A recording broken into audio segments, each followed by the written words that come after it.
que je pense des petits déjeuners healthy que l'on voit partout sur les réseaux, c'est que la plupart d'entre eux ne sont pas intéressants d'un point de vue nutritionnel.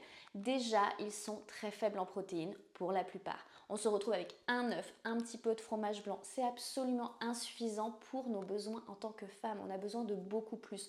Donc on va devoir compenser sur les autres repas, ce qui n'est vraiment pas facile. Et puis on va se retrouver en plus avec de la faim dans la matinée parce que les protéines, c'est ce qui nous aide à être à satiété, ça nous rassasie. Et donc si on se retrouve à grignoter dans la matinée, c'est absolument pas intéressant. Et puis ces petits déjeuners sont souvent riches en glucides, des flocons d'avoine, de la banane. Notre taux de sucre dans le sang, notre glycémie le matin, elle est très sensible. Donc quand on vient apporter beaucoup de glucides comme ça d'un coup sur un corps à jeun, on se retrouve avec une glycémie qui augmente très fortement et derrière, c'est la chute. Et cette chute va entraîner quoi? Des fringales, de la fatigue, un brouillard mental, un manque de concentration. Et puis là, on n'arrive pas à se concentrer et puis on se sent fatigué. Donc peu intéressant également. Et il faut savoir également qu'avec ces petits déjeuners, on apporte du sucre, souvent sous forme de pépites de chocolat.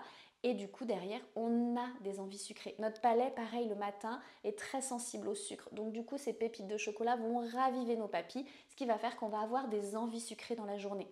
Peu intéressant également. Donc moi, je vous conseille plutôt de partir sur un petit déjeuner, oui, sain, mais riche en protéines, peu de glucides, un petit peu, mais pas trop, et également avec des bonnes matières grasses. Je vous propose quelques idées en légende.